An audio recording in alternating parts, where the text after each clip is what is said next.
Now on KGW News, the FBI tracks down a Hillsborough man accused of hitting and shoving police during the riot at the U.S. Capitol. I turned around and the first thing I saw was a man holding a gun. A Portland woman finds herself rushing to help one of the latest victims of gun violence in the city. We're here in this fourth surge and it's, really quite frightening. Oregon's COVID cases continue to climb, making another partial shutdown likely. But later, one of the area's most popular music venues is making a hopeful bet for the return of outdoor concerts.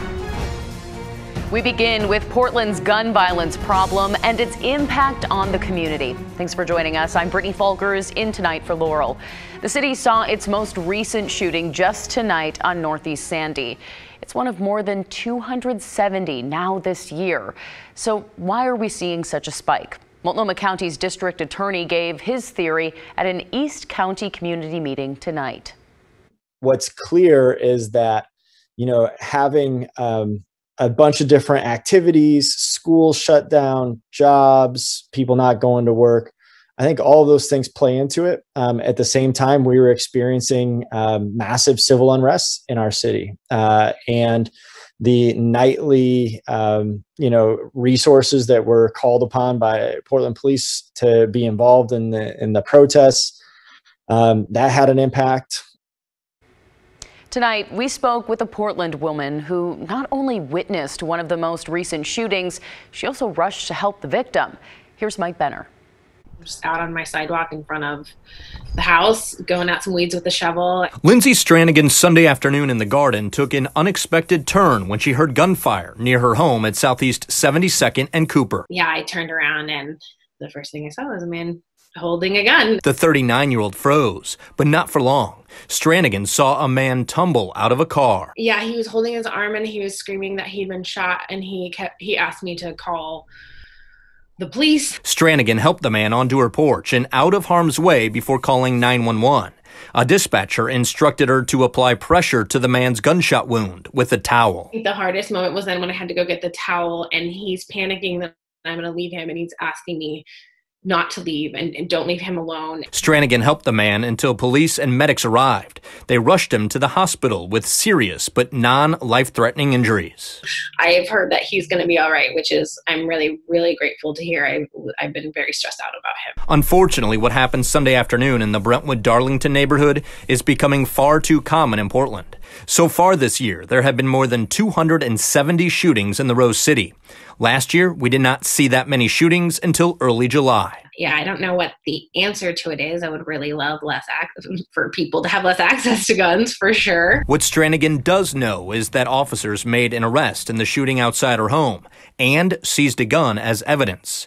As far as her role in the whole thing, Stranigan sums it up like this. I don't think I could live with myself if I ran in and I locked my door, it just...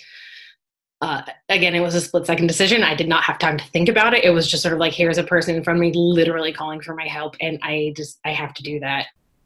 Authorities have identified the suspect in this shooting as Aser Kofi Sr. He is 42 years old. He was booked into the Multnomah County Jail on a number of charges, including attempted murder in the second degree and assault in the first degree. I'm Mike Benner for KGW News.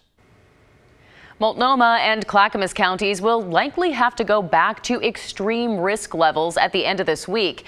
As of today, the state passed the threshold of hospitalizations that triggers those tighter restrictions. Governor Brown warned on Friday that 14 counties would have to move back to extreme risk if that happened. This map that you're looking at shows where risk levels stand right now. The governor is expected to make the official announcement tomorrow. Extreme risk means no indoor dining and strict capacity limits on gyms, indoor entertainment, and churches. Those who work in Oregon's busiest hospitals are worried about the rising cases and keeping up with both the space and the staffing needed. Morgan Romero checked in with them today. Take a look at this OHA graph. We're not at the level we were back in December and January, but more seriously sick COVID patients are going to hospitals and ICUs in Oregon again. As of Monday, almost 320 people with COVID were in Oregon's hospitals, around 80 of them in ICUs. So who is getting really sick and ending up in the hospital right now? I took that question to two major healthcare systems. What we're seeing is a increased admission of younger patients. Some of them are actually not very sick to start with. We're seeing 40-year-olds, 50-year-olds, so definitely skewed towards that younger population.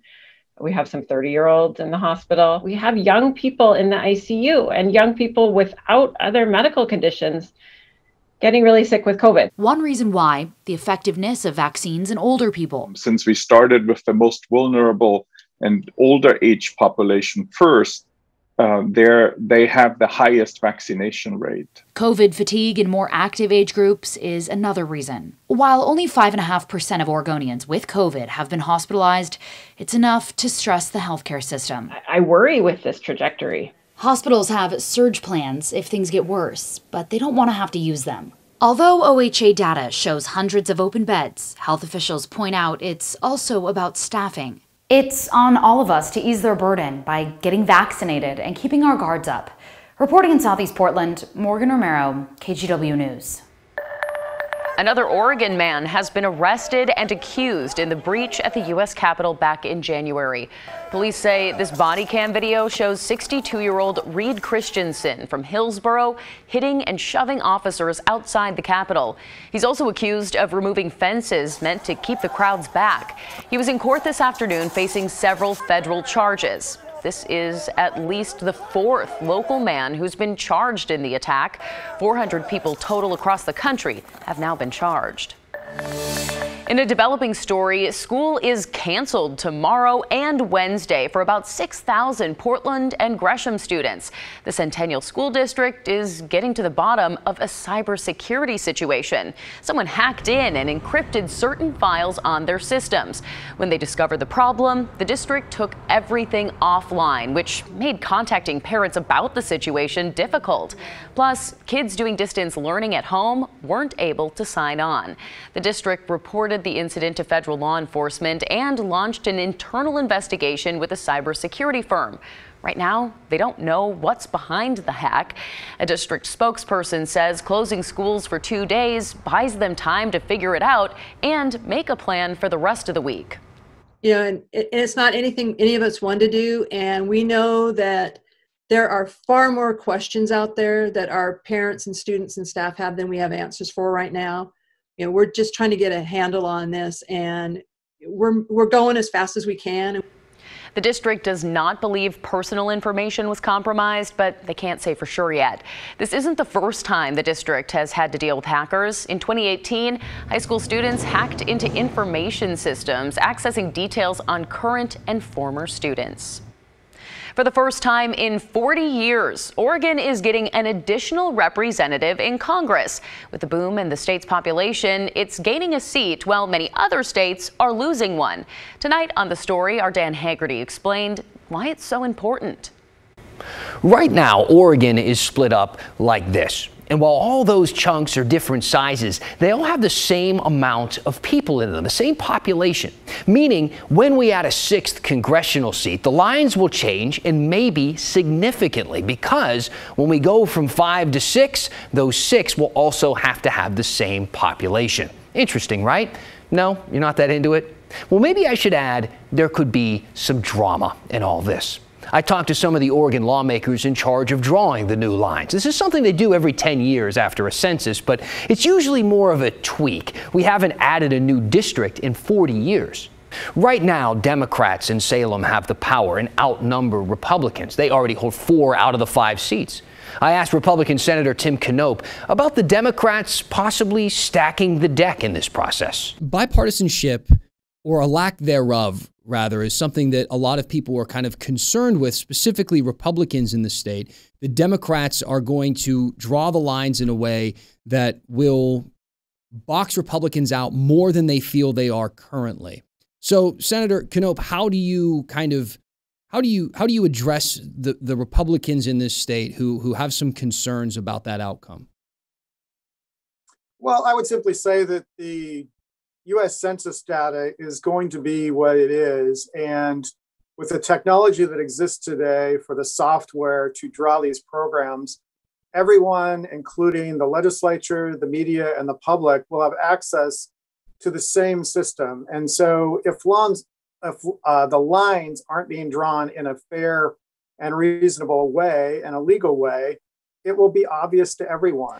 Lawmakers know this is a touchy subject. The House has agreed to have equal representation in the committee process, which is a really big deal. But some in the GOP say that the playing field has not been even up to this point. House Minority Leader Republican Christine Drazen said in a statement, "Our current maps have favored one political party over another for the past 20 years. But Oregonians can be confident that this 6th congressional district will be drawn according to the rules to give people fair representation." If lawmakers can't come to an agreement, the job then goes to Shemia Fagan, the Secretary of State, a liberal Democrat, and Republicans really don't want to see that happen. Frankly, Democrats don't want that to happen either, but they would certainly be more comfortable with it.